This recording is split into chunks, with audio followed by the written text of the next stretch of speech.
नमस्कार, मैं हूं आपके साथ ममता सिंह और आप देख रहे हैं चर्चा आज की न्यूज चैनल। देश दुनिया की तमाम खबरें देखिए सच्चे और तीखे तेवरों के साथ। वक्त हो गया एक छोटे से ब्रेक का। ब्रेक के बाद फिर से हाजिर होंगे ऐसी तमाम बड़ी खबरों के साथ। तब तक के लिए नमस्कार। रायबरेली के सलोन क्षेत्र में बराफात के जुलूस के दौरान फिलिस्तीनी झंडा लहराने के आरोप में पुलिस ने कुछ लोगों को गिरफ्तार किया है। ये मामला अब चर्चा का विषय बन गया है क्योंकि भारत की विदेश नीति लंबे समय से फिलिस्तीन के समर्थन में रही है। भारत ने 1974 में फिलिस्तीन मुक्ति संगठन को मान्यता दी थी और 1988 में फिलिस्तीन राज्य को मान्यता देने वाले पहले देशों में शामिल रहा। हाल ही में भारत ने फिलिस्तीन शरणार्थियों के लिए संयुक्त राष्ट्र हित एवं राहत एवं कार्य एजेंसी को $2.5 मिलियन का दान भी दिया है। विदेश मंत्रालय के अनुसार फिलिस्तीन का समर्थन भारत की विदेश नीति का अभिन्न हिस्सा है। इसी बीच रायबरेली में फिलिस्तीन झंडा लहराने पर हुई गिरफ्तारी पर सवाल खड़े हो रहे हैं। पूर्व IPS अधिकारी RK विज का कहना है कि FIR तभी उचित है जब झंडा लहराने से हिंसा भड़काने, सार्वजनिक अव्यवस्था या समाज में नफरत फैलाने की स्थिति बनी हो, लेकिन सलोन के इस मामले में ऐसा कुछ सामने नहीं आया है। फिलिस्तीन का समर्थन भारत की नीति में शामिल है। वहीं जमीनी स्तर पर झंडा लहराने को लेकर पुलिस कार्यवाही दोनों के बीच विरोधाभास को लेकर अब सवाल उठने लगे हैं।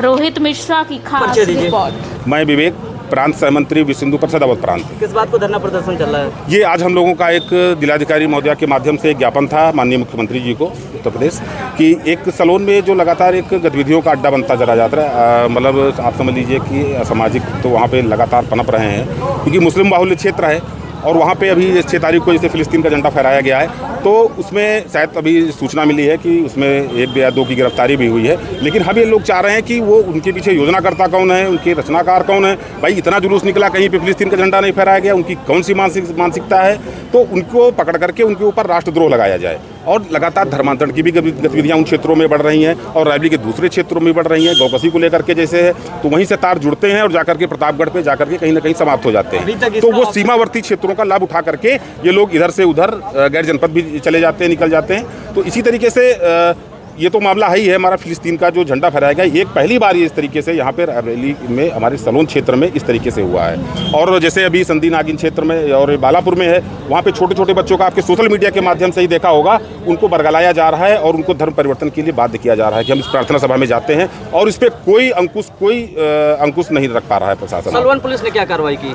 अभी हमको जैसा संज्ञान में आया है वहाँ के लोगों से सूचना मिली है कि शायद 1 या 2 लोगों को गिरफ्तार किया है। किन धाराओं में गिरफ्तार किया है ये भी हमको नहीं पता है। औपचारिक बयान है, FIR दर्ज हुई, ऐसी कोई सूचना है आपको? पुलिस द्वारा औपचारिक कोई बयान? देखिए, पुलिस द्वारा अभी हम लोगों के पास ऐसी कोई सूचना नहीं है, लेकिन वहाँ स्थानीय सूत्रों द्वारा ये जानकारी हो रही है। शायद हमारे पास सलोन के क्षेत्र के भी पदाधिकारी हैं कि 1 या 2 लोगों को शायद उसमें गिरफ्तार किया गया है। तो बिना FIR की गिरफ्तारी हो गई क्या? तो वही अभी देखना है कि किन धाराओं में गिरफ्तार किया गया है। भाई अगर इसकी तो धाराएं होंगी, अगर आप किसी राष्ट्र गैर मुस्लिम कंट्री का झंडा अपने देश में फहरा रहे हैं जो कभी यहाँ किसी हो ही नहीं सकता है, और उनकी योजनाएं क्या हैं लगातार की मात्र फिलिस्तीन का झंडा आप फहरा रहे हैं यहाँ पे, तो उन पर राष्ट्रद्रोह का मुकदमा दर्ज होना चाहिए। मांग क्या है आपकी? हमारी मांग ये है कि उनके ऊपर राष्ट्रद्रोह का मुकदमा दर्ज होना चाहिए और रायबरेली में जो लव जिहाद और लैंड जिहाद या गौ तस्करी के मामले हैं वो बंद होना चाहिए। सबसे बड़ा मुद्दा धर्मांतरण का भी है जो लगातार महीने में एक बार जो है प्रकाश में कम से कम 15 दिन में आता रहता है। अभी छोटे छोटे बच्चों को देखा होगा चतुर्भुजपुर में, बालापुर में,